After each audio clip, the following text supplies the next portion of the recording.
Hello guys, welcome back to our channel. So ಎಲ್ಲರೂ ಹೇಗಿದ್ದೀರಾ? ನಾವು ಆರಾಮಾಗಿ ಚೆನ್ನಾಗಿದ್ದೀವಿ. ನೀವು ಕೂಡ ಆರಾಮಾಗಿ ಚೆನ್ನಾಗಿದ್ದೀರಾ ಅಂದ್ಕೊಳ್ತೀನಿ. ಸೊ ಯಾರೆಲ್ಲ ಸಬ್ಸ್ಕ್ರೈಬ್ ಆಗದೆ ನೋಡ್ತಾ ಇದ್ದೀರೋ ಪ್ಲೀಸ್ ನಮ್ಮ ಚಾನೆಲ್ನ ಸಬ್ಸ್ಕ್ರೈಬ್ ಮಾಡ್ಕೊಳ್ಳಿ ಆ್ಯಂಡ್ ಲೈಕ್ ಮಾಡಿ, ಶೇರ್ ಮಾಡಿ, ನಿಮ್ಮ ಫ್ಯಾಮಿಲಿ ಫ್ರೆಂಡ್ಸಿಗೆ ಕೂಡ ಶೇರ್ ಮಾಡ್ಕೊಳ್ಳಿ ಮತ್ತು ಕಮೆಂಟ್ ಮಾಡಿ, ಓಕೆನಾ? ಸೊ ಇದು ನಾನು ಲಾಸ್ಟ್ ವಿಡಿಯೋದಲ್ಲೇ ಹೇಳಿದ್ನಲ್ವಾ, ಸೊ ಹೊರಗಡೆ ಹೋಗಿದ್ವಿ ಅಂತ, ಅದು ಕಂಟಿನ್ಯೂಷನ್ ಬ್ಲಾಗ್ ಅಂತಲೇ ಹೇಳ್ಬೋದು. ವಿಧಾನಸೌಧಕ್ಕೆ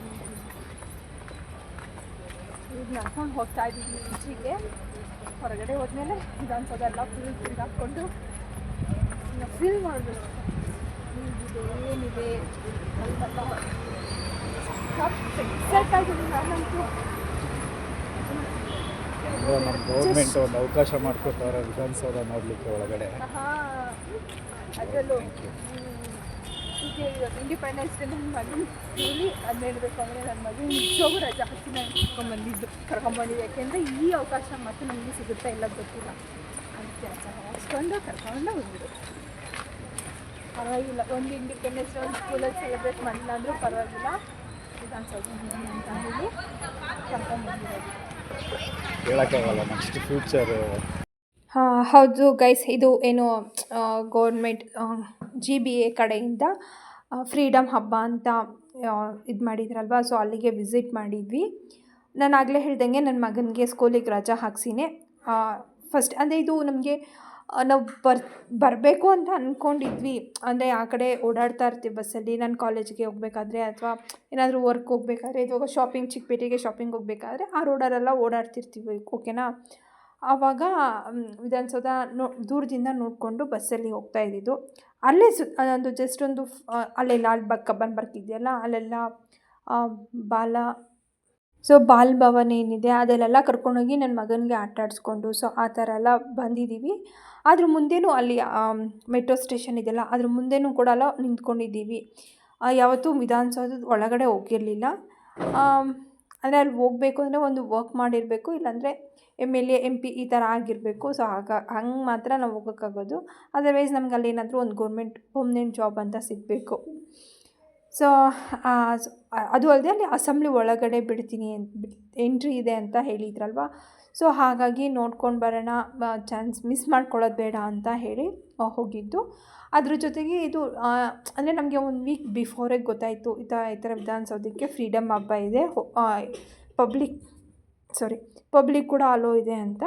ಅಂದರೆ ನಮಗೆ ಥರ್ಸ್ಡೇ ನೈಟ್ ನಾನೇನೋ ಫೋನ್ಗೆ ಸ್ಕ್ರಾಲ್ ಮಾಡ್ತಿರ್ಬೇಕಾದ್ರೆ ಗೊತ್ತಾಯಿತು ಈ ಥರ ಟಿಕೆಟ್ ಇದೆ ಅಂತ. ಬಟ್ ನಾವು ಎಷ್ಟು ಟ್ರೈ ಮಾಡಿದ್ವಿ ಅವತ್ತು ನೈಟು ಅಂದರೆ ಟಿಕೆಟೇ ಓಪನ್ ಆಗಿಲ್ಲ. ಅದಾದಮೇಲೆ next day morning Friday early morning ಒಂದು 7 o'clockಗೆ ಟಿಕೆಟ್ನ ಬುಕ್ ಮಾಡ್ಕೊಂಡಿದ್ದು. ಸೊ ಅದಾದಮೇಲೆ ಮತ್ತೆ ಹಾಗೆ ಅದು ಕ್ಲೋಸ್ ಆಗೋದು. ತುಂಬ ಒಬ್ರಿಗೆ ಒಂದೇ ಟಿಕೆಟ್ ಇರೋದ್ರಿಂದ ಫ್ಯಾಮಿಲಿ ವೈಸ್ ಅಂತ ಹೇಳಿಬಿಟ್ಟು ಅಟ್ ಅ ಟೈಮ್ ಮಾಡ್ತಾ ಇರ್ತಾರಲ್ಲ, ಸೊ ಹಾಗಾಗಿ ಬೇಗ ಟಿಕೆಟ್ ಲಾಕ್ ಆಗೋಯಿತು. ಕೆಲವೊಬ್ಬರು ಒಂದೊಂದು ನಂಬರ್ಸ್ ಹೇಳ್ತಾರೆ, ಅದು ಎಕ್ಸಾಕ್ಟಾಗಿ ಎಷ್ಟು ಜನ ಇದ್ದರು ಅಂತ ನನಗೂ ಕೂಡ ಗೊತ್ತಿಲ್ಲ. ಬಟ್ ಹೋದ್ವಿ. ಅಂದರೆ ನಾವೇನು ನೈಟ್ವರೆಗೂ ಇರಲಿಲ್ಲ, ನೈಟ್ವರೆಗೂ ಹಬ್ಬದ ಪ್ರಿಪ್ರೇಷನ್ ಇತ್ತಲ್ವ, ಸೊ ಒಂದು ದಿನ ಎಕ್ಸ್ಕ್ಯೂಸ್ ಇರಲಿ ಅಂತ ಹೇಳಿಬಿಟ್ಟು ಈ ಚಾನ್ಸ್ ಮತ್ತೆ ಸಿಗೋದಿಲ್ಲ ಅಂತ ಹೇಳಿ, ಸೊ ನಾವು ನನ್ನ ಮಗನಿಗೂ ರಜಾ ಹಾಕಿಸಿ ಇಷ್ಟ ಅದ್ಭುತವಾದಂಥ ಊಟದ ಸವಿಯನ್ನ ಕೂಡ ನೀವು ಸವಿಬಹುದು. ಜೊತೆಗೆ ನಮ್ಮ ಖಾದಿಯ ಬಗ್ಗೆ ಮತ್ತಷ್ಟು ಕಾಳಜಿಯನ್ನ ವಹಿಸುವಂತಾಗಲಿ. ಸೊ ಅಲ್ಲೊಂದು ಫನ್ನಿ ಇನ್ಸಿಡೆಂಟ್ ಕೂಡ ಆಯಿತು, ಸೊ ಅದನ್ನು ಕೂಡ ಶೇರ್ ಮಾಡ್ಕೊಳ್ತೀನಿ. ಸೊ ನಮಗದು ಫನ್ನಿ ಅಂತಲೇ ಅನಿಸಿತ್ತು.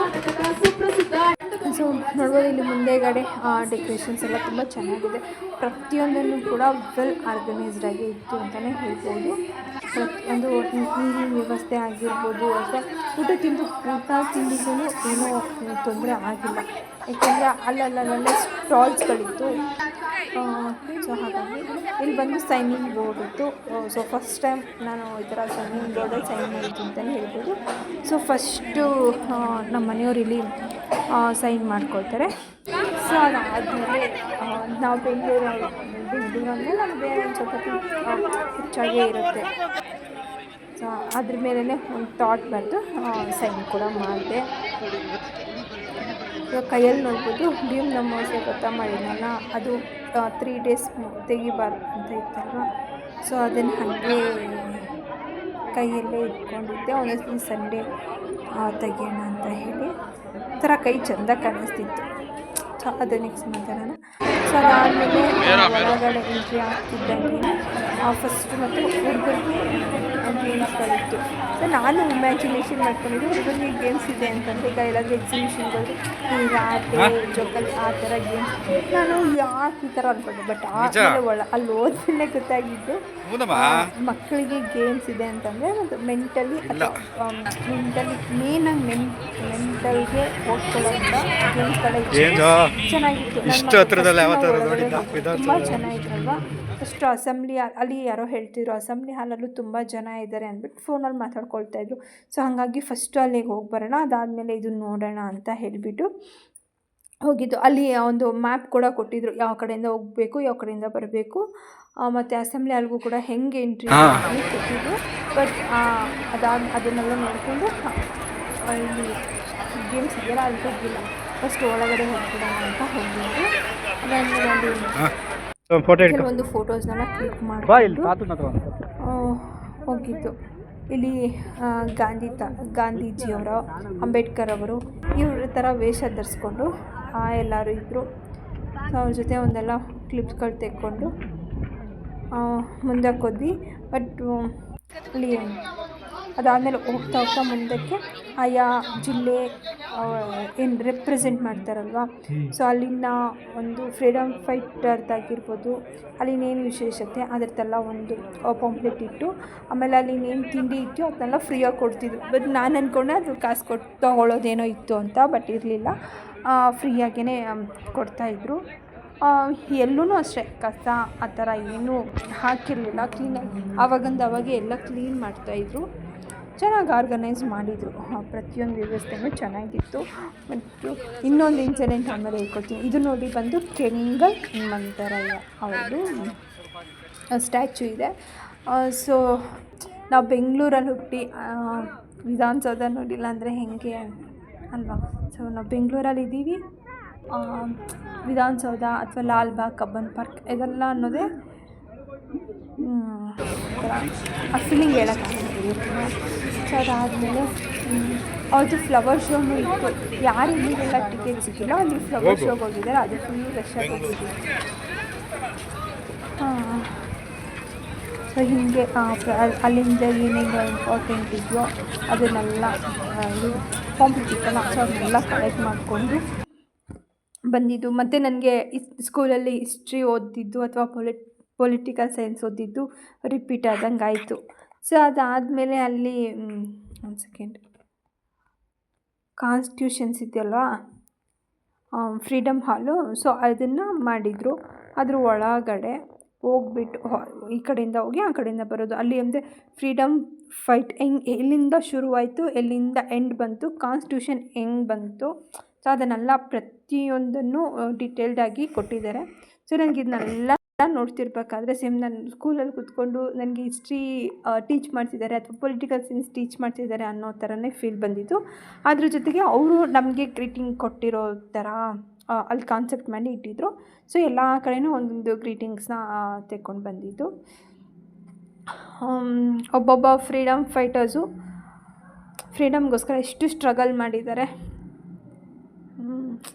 ಗ್ರೇಟ್ ಅನಿಸುತ್ತೆ ನನಗೆ. ಈ ಫ್ರೀಡಮ್ ಈ ಇಂಡಿಪೆಂಡೆನ್ಸ್ ಡೇ ಅಥವಾ ಆಮೇಲೆ ರಿಪಬ್ಲಿಕ್ ಡೇ ಈ 2 ಟೈಮ್ ಬಂದಾಗ ಹಿಸ್ಟ್ರಿ ತುಂಬ ಜಾಸ್ತಿ ನೆನಪಾಗತ್ತೆ ನನಗೆ. ಹಿಸ್ಟ್ರಿ ಟೀಚ್ ಮಾಡ್ತಾ ಇದ್ದಿದ್ದು ಅದೆಲ್ಲ ನನಗೆ ಎಲ್ಲ ಸಬ್ಜೆಕ್ಟ್ಗಳಿಗಿಂತ ಹಿಸ್ಟ್ರಿ ತುಂಬ ಇಷ್ಟ ಆಗತ್ತೆ. ಓಕೆನಾ. ಸೊ ಅದಾದಮೇಲೆ ಅದನ್ನೆಲ್ಲ ನೋಡಿಕೊಂಡು ನಾವು ಅದು ಅಲ್ಲದೆ ನಾವು ಬೇಗನೆ ಹೋಗಿದ್ವಿ. ಒಂದು ಅವ್ರು ಹೇಳಿದ್ದು 2 o'clockವರೆಗೂ ಅಷ್ಟೇ ಎಂಟ್ರಿ ಅಂತ ಹೇಳಿದ್ರಲ್ವ. ಸೊ ಅದಾದಮೇಲೆ ಎಂಟ್ರಿ ಕೊಡಲ್ವೇನೋ, ಇಷ್ಟೇ ಜನಕ್ಕೆ ಲಿಮಿಟ್ ಇರುತ್ತೇನೋ, ಎಷ್ಟೋ ಜನ ಅಂದರೆ ಗೊತ್ತಿಲ್ಲದೆ ಇರೋರು ಹಾಗೆ ಬಂದಿರ್ತಾರಲ್ವ. ಸೊ ಹಾಗಾಗಿ ಎಂಟ್ರಿ ಕೊಡಲ್ವೇನೋ ನಾವು ಬುಕ್ ಮಾಡ್ಕೊಂಡಿದ್ದು ಅಂತ ಅಂದ್ಕೊಂಡು ಬೇಗನೆ ಹೋಗಿದ್ದು. ಒಂದು 11:30ಗೆಲ್ಲ ಒಳಗಡೆನೇ ಹೋಗಿ ಅಂತಲೇ ಹೇಳಿದ್ರು. ಸಿಕ್ಕಾಪಟ್ಟೆ ಜನ ಇದು ಹೆಂಗೆ ಸ್ಪ್ರೆಡ್ ಆಗೋಯಿತು ಅಂತ ಅಂದರೆ ಸೋಷಿಯಲ್ ಮೀಡಿಯಾ ಇದೆ, ಬಟ್ ತುಂಬ ಜನ ಬಂದಿದ್ದರು. ಅದಾದಮೇಲೆ ಫೈನಲಿ ವಿಧಾನಸೌಧ ಒಳಗಡೆ ಏನೋ ರೂಮ್ಸ್ ಇರುತ್ತೋ ಅಲ್ಲಿಗೆ ಎಂಟ್ರಿ ಸಿಕ್ತು. ಬಟ್ ಇಲ್ಲಿ ಒಂದು ಏನಾಯಿತು ಅಂತಂದರೆ ಬ್ಯಾಗ್ಸ್ ಎಲ್ಲ ಅಲೋ ಇರಲಿಲ್ಲ. ಬ್ಯಾಗ್ಸ್ನಂತೂ ಹೊರಗಡೆನೇ ನನಗೆ ಗೊತ್ತಿರಲಿಲ್ಲ, ಅದನ್ನ ಎಲ್ಲೂ ಹೇಳು ಕೂಡ ಇರಲಿಲ್ಲ. ಸೊ ಅದಾದಮೇಲೆ ಬ್ಯಾಗ್ನ ಕೆಳಗಡೆ ಎಲ್ಲಾರ್ದು ಬ್ಯಾಗ್ ತೆಗೆದ್ಬಿಟ್ಟು ನಾನು ಕೆಳಗಡೆ ಇಟ್ಟಿದ್ದೆ, ಬ್ಯಾಗಿಲ್ಲಿ ಮಿಸ್ ಆಗಿಬಿಡುತ್ತೋ ಅಂತ. ಅದಾದ್ಮೇಲೆ ಬೇಕಿರೋ ಡಾಕ್ಯುಮೆಂಟ್ಸ್ನ ನಾವು ಆಮೇಲೆ ಒಳಗಡೆ ಬರ್ತಾ ಇಲ್ಲೊಂದು ರೂಮ್ ಮಧ್ಯದ ಪ್ಲೇಸಿಗೆ ಮೈಸೂರದು ದರ್ಬಾರ್ ಹಾಲ್ ಇದೆಯಲ್ಲ, ಸೊ ಅದನ್ನು ಸ್ವಲ್ಪ ಕಾಪಿ ಮಾಡಿದ್ರು. ಕಾಪಿಯಲ್ಲಿ ಆಗಿದೆ ಒಂಚೂರು ಅದನ್ನು ಆಗಿನ ಕಾಲದಲ್ಲಿ ಎಷ್ಟು ಚೆನ್ನಾಗಿ ಕನ್ಸ್ಟ್ರಕ್ಟ್ ಮಾಡಿದ್ದಾರೆ ಅಂತ. ಆಮೇಲೆ ವಿಧಾನಸೌಧದ ಒಂದು ಹೈಲೈಟ್ ಏನು ಅಂತಂದರೆ ಒಂದು ಕಡೆಯಿಂದ ನಾವು ಮೇಲಾದರೆ ಇನ್ನೊಂದು ಕಡೆ ಕೆಳಗಡೆ ಇರುತ್ತೆ. ಅದನ್ನು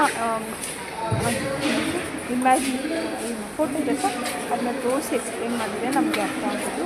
ಅದನ್ನು ಮಾಡೆಲಲ್ಲಿ ಇಟ್ಟಿದ್ರು, ಅದನ್ನು ನೋಡಿಕೊಂಡು ಬಂದಿದ್ದು. ನಾನು ಫೋಟೋ ತೆಕ್ಕೊಳ್ತಾ ಇದ್ದೆ, ಫೋಟೋ ಎಲ್ಲ ತೆಕ್ಕೊಂಡು ಬಂದಿದ್ದು. ಇದು ಬಂದುಬಿಟ್ಟು ಬೆಂಗಳೂರು ಮೇನು ಈಗ ವಿಧಾನಸೌಧಕ್ಕೆ 4 ಕಡೆಯಿಂದ ಎಂಟ್ರಿ ಇದೆಯಲ್ವಾ, ನಾರ್ತ್, ಈಸ್ಟ್, ಸೌತ್, ವೆಸ್ಟ್. ಮತ್ತು ಇಲ್ಲಿ ಇನ್ನೊಂದು ವಿಷಯ ಅಂದರೆ ಇಲ್ಲಿ ಕೆಳಗಡೆ ನೀರು ಕೂಡ ಹರಿಯುತ್ತೆ, ಅದು ಕೂಡ ಗೊತ್ತಿರೋ ವಿಷಯನೇ. ಅದಾದಮೇಲೆ ಇದನ್ನು ಎಲ್ಲ ಕನ್ಸ್ಟ್ರಕ್ಟ್ ಮಾಡಿರೋದು ಆಗಿನ ಜೈಲಲ್ಲಿ ಇದ್ರಲ್ವ ಅವ್ರುಗಳು ಕನ್ಸ್ಟ್ರಕ್ಟ್ ಮಾಡಿದ್ದು, ಅಂದರೆ ಖೈದಿಗಳು ಕನ್ಸ್ಟ್ರಕ್ಟ್ ಮಾಡಿದ್ದು. ಅಂದರೆ ಇದಕ್ಕೂ ಮುಂಚೆ 90s 95 96 ಅವಾಗೆಲ್ಲ ಈವ್ನಿಂಗು ಅಥವಾ ಸಂಡೇ ಆ ಟೈಮಲ್ಲಿ ವಿಧಾನಸೌಧ ಲೈಟಿಂಗ್ ಹಾಕಿ, ನಾನು ತುಂಬ ಇಂಟರ್ವ್ಯೂಸ್ ಅದೆಲ್ಲ ಕೇಳಿದ್ದೀನಿ ಮತ್ತು ಓದಿದ್ದೀನಿ ಕೂಡ. ಸ್ಟೆಪ್ಸ್ ಇದೆಯಲ್ಲ ಅಲ್ಲೆಲ್ಲ ಕುತ್ಕೋಬೋದಾಗಿತ್ತು ಅಂತ. ಬಟ್ ನಮಗೀಗ ಸ್ಟೆಪ್ಸ್ ಹತ್ತೋ ಅವಕಾಶವೂ ಇರಲಿಲ್ವಲ್ಲ, ಸೊ ಈ ಅವಕಾಶನ ಬಿಡಬಾರ್ದು ಅಂತ ಹೇಳಿ ಬಂದಿದ್ದಾಯಿತು. ಆಮೇಲೆ ಇನ್ನೊಂದು ಸ್ಪೆಷಾಲಿಟಿ ಏನಂದರೆ ಹೈಕೋರ್ಟ್ ಇದೆಯಲ್ಲ, ಹೈಕೋರ್ಟ್ ಮುಂದೆಗಡೆ ಅಸೆಂಬ್ಲಿ ಬರೋದು. ಇದು ಎಲ್ಲರಿಗೂ ಮೋಸ್ಟ್ ಆಫ್ ಗೊತ್ತಿರುತ್ತೆ. ಹಂಗೂ ಹಿಂಗೋ ಅಸೆಂಬ್ಲಿ ನಮಗೆ ಅದು ರೂಟ್ ಮಿಸ್ ಆಗೋಯ್ತು. ಅದಾದಮೇಲೆ ಹೆಂಗೆಂಗೋ ಹೋಗಿ ಅಲ್ಲಿ ಸೆಕ್ಯೂರಿಟೀಸ್ ಎಲ್ಲ ಇರ್ತಾರಲ್ಲ, ಮತ್ತು ಹೋಮ್ ಗಾರ್ಡ್ಸ್ ಎಲ್ಲ ಇರ್ತಾರಲ್ಲ, ಅವ್ರನ್ನ ಕೇಳಿಕೊಂಡು ಮತ್ತೆ ಬಂದಿದ್ದು. ಎಲ್ಲರೂ ಒಂದು ಕಡೆಯಿಂದ ಹೋದರೆ ನಾವೇ ಇನ್ನೊಂದು ಕಡೆಯಿಂದ ಎಂಟ್ರಿ ತೊಗೊಂಡ್ವಿ. ಸೊ ಹಾಗಾಗಿ ನಮಗೆ ಸ್ವಲ್ಪ ಬೇಗನೆ ಅಸೆಂಬ್ಲಿ ಹಾಲ್ಗೆ ಹೋಗೋದಕ್ಕಾಯಿತು. ಆಮೇಲೆ ಇಲ್ಲಿ ಇನ್ನೊಂದು ಏನಂತಂದರೆ ಪೇಂಟಿಂಗ್ ಮಾಡಿಸ್ತಾಯಿದ್ರು, ಪೇಂಟಿಂಗ್ ವರ್ಕೆಲ್ಲ ನಡೀತಾ ಇತ್ತು. ಇಲ್ಲಿ ನೋಡಿ ನಾವು ಹೋಗ್ತಾ ಇದ್ದೀವಲ್ಲ, ಸಂಧಿ ಬೇರೆ ದಾರಿಯಿಂದನೇ ಹೋಗಿದ್ದು. ಪೇಂಟಿಂಗ್ ವರ್ಕ್ ನಡೀತಾ ಇದೆ, ಯಾರು ಏನೂ ಹೇಳಿಲ್ಲ, ಬೇಗನೆ. ಇದು ನಮ್ಮ ಮನೆಯವರು ಮೋಸ್ಟ್ ಆಫ್ ಆಲ್ ಈ ವಿಡಿಯೋ ರೆಕಾರ್ಡ್ ಮಾಡಿರೋದಲ್ಲ ನಮ್ಮ ಮನೆಯವರೇ. Thank you for you. ಇಲ್ಲೇ ಇದ್ದಾರೆ, ಸೊ ಅದಕ್ಕಾಗಿ ಥ್ಯಾಂಕ್ ಯು ಹೇಳ್ಬಿಟ್ಟೆ. ಸೊ ಅದಾಯ್ತಾ ನೋಡಿ ಎಷ್ಟು ಜನ ಇದ್ದಾರೆ ಅಂತ. ಅಪ್ಪ, ಒಂದು ದೇವಸ್ಥಾನದಲ್ಲಿ ದೇವ್ರ ದರ್ಶನಕ್ಕೆ ಎಷ್ಟು ಜನ ಇರ್ತಾರೆ ಎಕ್ಸಾಕ್ಟಾಗಿ ಅದಕ್ಕೆ ಹಾಗೆ ಅದೇ ಥರನೇ ಜನ ಸಿಕ್ಕಾಪಟ್ಟೆ ಜನ. ಆಮೇಲೆ ನಾವು ಹೊರಗಡೆ ಬರ್ತಾ ಇನ್ನೂ ಜನ ಆಗೋದು. ನಾವು ಹೊರಗಡೆ ಅವ್ರಿಗೆ ಎಕ್ಸಿಟ್ ಬಂದಿರ್ತಲ್ವ, ಹಾಗಾಗಿ ಸ್ವಲ್ಪ ಕಷ್ಟ ಆಯಿತು ಅಂತಲೇ ಹೇಳ್ಬೋದು. ಸೊ ಅದೆಲ್ಲ ಮುಗಿಸ್ಕೊಂಡು ಹೊರಗಡೆ ಬಂದ್ವಿ. ತುಂಬ ಓಡಾಡಿದ್ವಲ್ಲ, ಹೊರಗಡೆ ಬರೋದು ಸಿಕ್ಕಾಯಿತು. ಸೊ ಹಾಗಾಗಿ ಇಲ್ಲಿ ಮಂಡಕ್ಕಿ ತಿನ್ನೋಣ ಬಂದರೆ ಅದು ಕೂಡ ಖಾಲಿ ಆಗೋಗ್ಬಿಟ್ಟಿತ್ತು. ಇದು ಗಾರ್ಲಿಕ್ ಮಂಡಕ್ಕಿ ಅಂತ ಸ್ಪೆಷಲ್, ಸಿಕ್ಕಾಪಟ್ಟೆ ಖಾರ ಇತ್ತು. ಫುಲ್ಲು ಸುಸ್ತಾಗಿಬಿಟ್ಟಿದ್ವಿ, ಎಷ್ಟೊತ್ತು ಓಡಾಡಿದ್ವಿ ಗೊತ್ತಾ. ಒಂದು ಬಿಡ್ದಂಗೆ ಪ್ರತಿಯೊಂದನ್ನು ಕವರ್ ಮಾಡಿಕೊಂಡು ಬಂದಿದ್ದು. ಒಂದೇ ಒಂದು ರೂಮ್ನ ಕೂಡ ಬಿಟ್ಟಿಲ್ಲ. ಅದಾದಮೇಲೆ ನನ್ನ ಮಗ ಅಲ್ಲಿ ಕೆಲವೊಂದು ಗೇಮ್ಸ್ ಆದ. ಸೊ ಅದಾದಮೇಲೆ ಬರ್ತೀವಿ. ರಾತ್ರಿಯಲ್ಲಿ ಕಚೇರಿಗಳ ಮೇಲೆ, ಕೋಟೆಗಳ ಮೇಲೆ ನಮ್ಮನ್ನ ಬಂದ್ರು. 2 ದಾರಿಗಳಿತ್ತು. ಒಂದು ಅನ್ಯಾಯದ ಮುಂದೆ ತಲೆಬಾಗುವುದನ್ನ ಆರಿಸಿಕೊಂಡೆ, ಅದಕ್ಕಾಗ ನನಗ ಗಲ್ಲಿಗೇರಿಸಿದ್ರು. ಸ್ವತಂತ್ರವೆಂದರೆ ಕೇವಲ ಪರಕೀಯ ಆಡಳಿತ ಹೋಗುವುದಲ್ಲ, ಪ್ರತಿಯೊಬ್ಬರಿಗೂ ತಮ್ಮ ಬದುಕನ್ನು ತಾವೇ ನಿರ್ವಹಿಸುವ ಹಕ್ಕು ಇರಬೇಕು. ಸೊ ಸ್ಪೀಚ್ನ ಕೊಟ್ಟಿಲ್ಲ, ಅದನ್ನ ಹಾಗೆ ಆಯಿತು. ಸೊ ಅದಾದಮೇಲೆ ಮತ್ತೆ ನನ್ನ ಮಗ ಇಲ್ಲಿ ಒಂದೆರಡು ಗೇಮ್ ಕೂಡ ಏನು ತಿನ್ನೋದಕ್ಕಾಗೆ ಸೊ ಅದನ್ನು ಕೂಡ ಧಾನ್ಯ ತಿನ್ನೋದು ಗಿಫ್ಟ್ ಕೂಡ ಅದೇನಿದೆಯಾ ಬಟರ್ಫ್ಲೈ ಇದು ಒಂದು 3 ಸ್ಟಿಕ್ಕರ್ಸ್ನ ಕಲೆಕ್ಟ್ ಮಾಡ್ಕೊಂಡೆ. ತುಂಬ ಚೆನ್ನಾಗಿ ಆರ್ಗನೈಸ್ ಮಾಡಿದ್ದೇನೆ ಅಂತಲೇ ಅಂದರೆ ಈ ವಿಡಿಯೋ ಹೇಳಿದ್ನಲ್ಲ ಹಬ್ಬ ಇಲ್ಲ ಅಂದರೆ ನೆಕ್ಸ್ಟ್ ಡೇನೇ ಪೋಸ್ಟ್ ಮಾಡ್ತಿದ್ದೆ. ಹಬ್ಬ ಇರೋದ್ರಿಂದ ಹಬ್ಬದ ಪ್ರಿಪ್ರೇಷನಲ್ಲಿ ಇದ್ದಿದ್ದರಿಂದ ಸೊ ನಾನು ಯಾವುದೂ ರೆಕಾರ್ಡಿಂಗ್ ಎಡಿಟಿಂಗ್ ಅಂತ ಹೋಗಿಲ್ಲ. ಅಂದರೆ ನಾನು ಶಾರ್ಟ್ಸ್ ಒಂದು ಶಾರ್ಟ್ಸ್ ಮಾತ್ರ ಇನ್ಸ್ಟಾಗ್ರಾಮ್ಗೆ ಅಪ್ಲೋಡ್ ಮಾಡಿದ್ದೆ ಅಷ್ಟೇ. ಸೊ ಅದಾದಮೇಲೆ ಬೆಂಗಳೂರಲ್ಲಿ ಯಾರ್ಯಾರು ಇದ್ದಾರೋ ಅದೆಲ್ಲ ಒಬ್ಬೊಬ್ಬರನ್ನ ರೆಪ್ರೆಸೆಂಟ್ ಮಾಡಿ ಅವ್ರಿಗೆ ಒಂದು ಐಡೆಂಟಿಟಿ ಅಂತ ಕೊಟ್ಟು ಆಮೇಲೆ ಸನ್ಮಾನ ಮಾಡೋದು ಅಂತಲೇ ಹೇಳ್ಬೋದು. ಇನ್ನು ನೋಡಿ ಕೃಷ್ಣ ಬೇರೇಗೌಡ ಅವರು ಇನ್ನೊಂದೇನು ಅಂತಂದರೆ ಇವರು ನಮ್ಮ ಏರಿಯಾದವರು. ಅದು ಒಂದು ಸ್ಪೆಷಲ್. ಅಲ್ಲಿ ಅದು ಮ್ಯಾರಥಾನ್ ಆಗ್ತಾ ಇತ್ತಲ್ಲ, ಅದನ್ನು ನೋಡ್ಕೊಂಡಿದ್ದು ತುಂಬ ಚೆನ್ನಾಗಿ ನಡೀತು. ಸೊ ಅದಾದಮೇಲೆ ಮತ್ತೆ ಸ್ಟಾಲ್ಗಳಿತ್ತಲ್ಲ, ಫುಡ್ ಸ್ಟಾಲ್ಸು, ಪ್ರತಿಯೊಂದು ಸ್ಟಾಲ್ಸ್ನ ನೋಡಿಕೊಂಡು ಅಲ್ಲೊಂದು ಕಡೆ ದೋಸೆ ಮತ್ತು ಕೊಕೊನೆಟ್ ಉಪ್ಪಿನಕಾಯಿ ಇವೆರಡನ್ನು ತೊಗೊಂಡು ತಿಂದ್ಬಿಟ್ಟು ಬಂದಿದ್ದೀವಿ. ನೋಡಿ ಇದು ಮೆಟ್ರೋ ಸ್ಟೇಷನ್. ಸೊ ಅಲ್ಲೆಲ್ಲ ಇಟ್ಕೊಂಡಿದ್ದೀವಿ. ಕೆಲವೊಂದು ಸಲ ಏನಾದರೂ ಶಾಪಿಂಗ್ ಹೋದಾಗ ಆ ರೂಟಲ್ಲಿ ಬಂದಾಗ ಅದನ್ನೆಲ್ಲ ನೋಡಿದ್ದೀವಿ. ಬಸ್ ಈ ರೂಟಲ್ಲೇ ಹೋಗೋದು, ಈಗೇನು ಜನರಲ್ ಮೂವ್ ಆಗಿದೆ ನೋಡಿ, ಈ ರೂಟಲ್ಲೇ ಹೋಗೋದು, ಈ ಕಡೆ ಬರೋದು. ಈಗ ಅಪೋಸಿಟಲ್ಲಿ ಹೋದರೆ ಹೈಕೋರ್ಟ್, ಅದಾದಮೇಲೆ ಲಾಲ್ಬಾಗ್ ಕಬ್ಬನ್ ಪಾರ್ಕ್ ಈ ಥರ ಇರೋದಲ್ವ. ಸೊ ಅದೆಲ್ಲ ನೋಡಿ ಇಷ್ಟು ದೂರದಿಂದ, ಅಂದರೆ ಎಕ್ಸಾಕ್ಟ್ಲಿ ಇಷ್ಟು ದೂರದಿಂದ ವಿಧಾನಸೌಧದಲ್ಲಿ ಒಳಗಡೆ ಬಂದಿದ್ದೀವಲ್ಲ. ಸೊ ಲೈಫಲ್ಲಿ ಮರೆಯೋಕ್ಕಾಗೋದು ತಿರುಗಿ ನಾನು ಎಷ್ಟೊತ್ತು ಟೈಮ್ ಸ್ಪೆಂಡ್ ಮಾಡಿದ್ವಿ. ಆಮೇಲೆ ನೈಟು ಮ್ಯೂಸಿಕ್ ಕಾನ್ಸರ್ಟ್ ಕೂಡ ಇತ್ತು. ನನ್ನ ಮಗನ ಟೈರ್ಡಾಗಿ ಹೋಗ್ಬಿಟ್ಟಿದ್ದೆ. ಆಮೇಲೆ ನೆಕ್ಸ್ಟ್ ಡೇ ಹಬ್ಬ ಇನ್ನೇನು ಕೊರೋನಾನೇ ಹಬ್ಬ ಇದ್ದಿದ್ದಲ್ವ, ಆ ರಿಮೈನಿಂಗ್ ವರ್ಕೆಲ್ಲ ಮಾಡ್ಕೊಳ್ಳೋದಿತ್ತು. ಮನೆಯಲ್ಲಿ ಕರ್ಟನ್ಸು, ಸೋಫಾ, ಸೊ ಅದೆಲ್ಲ ಕ್ಲೀನ್ ಮಾಡ್ಕೊಳ್ಳೋದಿತ್ತಲ್ವ. ಸೊ ಹಾಗಾಗಿ ಮ್ಯೂಸಿಕ್ ಕಾನ್ಸರ್ಟ್ನೇನು ನಾವು ಅಟೆಂಡ್ ಮಾಡಿಲ್ಲ.